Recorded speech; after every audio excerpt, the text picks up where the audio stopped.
Nu te uita că mă vezi zdravă și sănătos. Că dacă mă vedeai acum vreo 2 săptămâni de șurubat, nu dai pe mine niciun praz de gerat, auzi? Păi stai să spui. N-am de lucru într-o vineri și îi zic lui Beta: mă veți o fata tati, știi ce mă gândi eu? Ce te gândiști, zice ea? Să mă duc la București, zic eu. Păi de ce, zice ea? Eu te așa, zic eu. Păi de ce eu te așa, zice ea? De-aia, zic eu. E, dacă e de-aia, du-te. Dacă e de-aia, zice ea, du-te dacă e de-aia. Că tot trebuie să treci pe la nașul Pantelică să-i duci hârdăiașul cu murături. De-am zis noi că îl dăm. Că poate și aduce și el aminte și ne dă mașina de cusut pe care zis că ne-o dă. Zis și făcut. Plecai ajunsăi. Dar când ajunsăi aici la București, la nașul Pantelică, îi găsi pe toți grămadă în curte. Stau și se uitau la automobil. Bună ziua, zic eu, bine v-am găsit. Ei nimic. Se uitau la automobil, vorbeau toți deodată, râdeau, săreau în sus de bucurie. Mă, drăcie, ce să fie? Cam băuți mi se părure. Mai ales nașul, trăznea sâmbure de prun, auzi?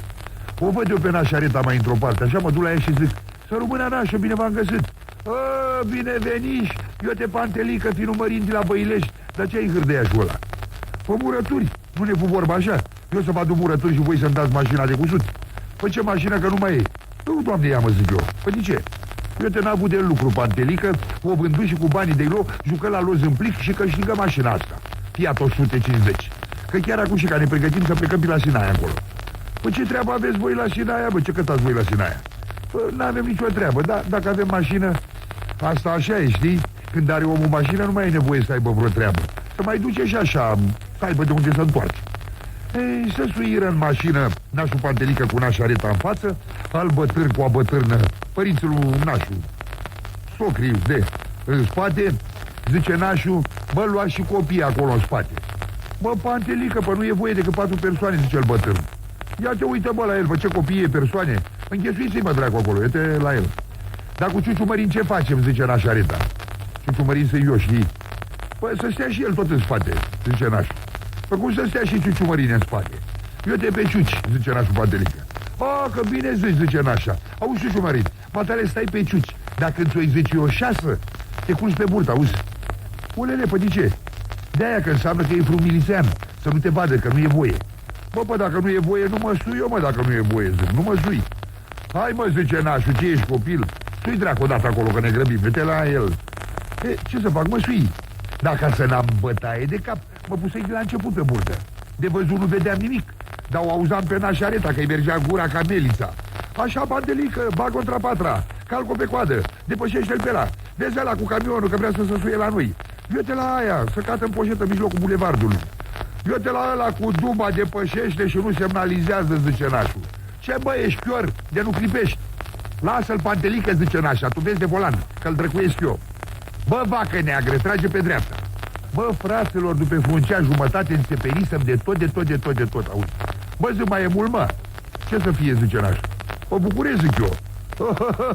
Uite, bă, uitară de Ciuciu Mărin, zice nașul. Scoal, mă, dracu de acolo, că să fârși Bucureștiul de mult.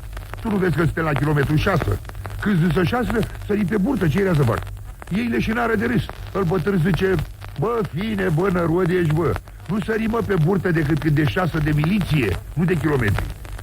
Mă, ce mașină e Fiatul ăsta, zice nașul. Ce mașină e asta? Eu te avem peste 100 la oră și nici nu sâmțești, auzi. Eu te la ăla cu basculanta, zice nașa, merge parcă e cu ochii mortului. Ce, Pantelică, o să înghițăm noi motorina aștia? Ia depășește-l. Țineți-vă bine, zice nașul, cu o cal pe coadă. Mă, frate meu, bă, și când o zbici odată, mă pomeni în brațul la coana mare, auzi. Ce te cocoțași pe mine, mă? Vezi că nu-ți cunoști lungul nasului? Stai dracu acolo jos, că acum apare miliția.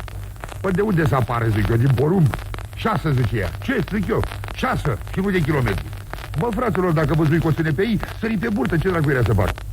Mă, Pantelică, zice el bătâr, de unde-l găsești, mă, pe finul tău ăsta? Că numai pe bătăturile mele să auzi, mi le nenorocit, ce mai? Lasă, mă, tată, zice nașul, mai rabde și tu, că acum ajungem, că eu te avem peste 150 la oră, dar țineți-vă bine că intrăm în curbe. Bă, fraților, bă, și când început o cearnă, la început mai rar, dar pe urmă din ce în ce mai des. Era când nașul nașa, când nașa nașul, când îl bătârna bătârnă, când a bătârnă în bătârn, ei se veseleau tare. Așa, Pantelică, calcă pe coadă, sperie el pe ăla, pe cutrabantul, sperie el pe ăla. Eu nu vedeam nimic, că mă călca pe cap când a bătârnă, când îl bătârn, când copiii, când toți odată. Mă, fraților, bă, și când era veselia mai întâi, ne bufnirăm odată de ceva tare. De mă pomeni eu deasupra, peste ei. Pantelică, ia-o la stânga, zice nașa. Taci, fă, nu fi năroadă. Cum o să o mai iau la stânga? Tu nu vezi că suntem în aer și cu roatele în sus? Dar n-apucă să fârșească vorba, că ne mai bufnirăm odată. Bă, nepoate, bă, și de aici încolo nu mai știu nimic, auzi, nimic, bă. Bă, să făcu o beznă și merea bine, bă, merea bine ca când eram copilaș mic, auzi. Mă trezi eu, mă mângâia ceva ușurel pe ochi așa. Deschid eu ochii, o crenguță de brad. Cum o bătea vântul, așa mă mângâia. Când mă ui mai bine, eram pe o creacă ca rufele la uscat, auzi. La vreo 3-4 metri sub mine, iarbă, verde, floricele, frumos. Bă, zic, și-o fi cu mine, bă, noi fi în rai. Dar încet mi-a aminte de nașul, de nașa. Bă, zic, și-o fi cu ea, bă, unde o fi ea, bă? Cum mă gândeam eu așa? Aud pe unul că zice: eu te, domnule, mai e unul în pom.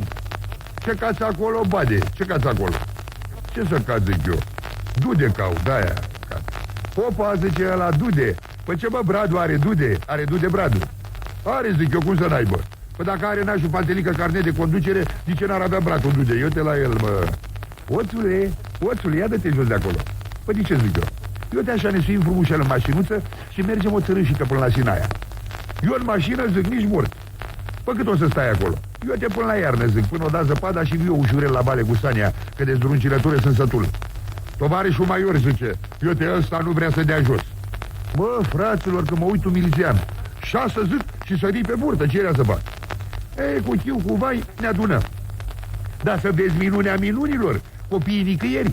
Îi căutarăm, ne sucirăm, noi găseam de fel.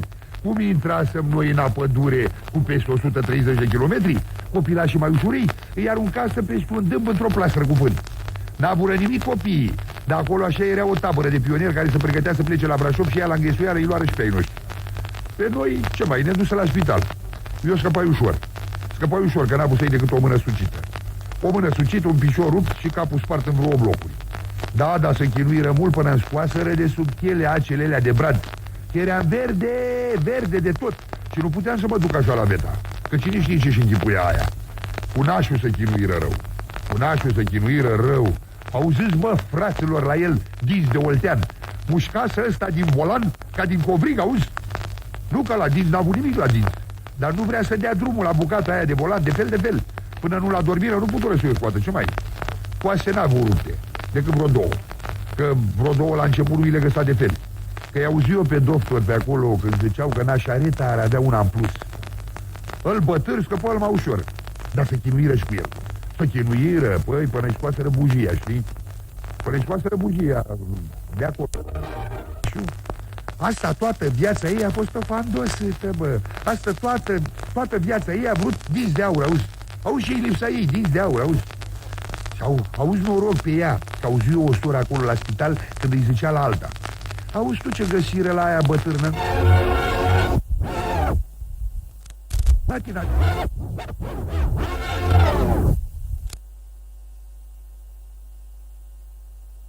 Auzi, mă, noroc pe ea.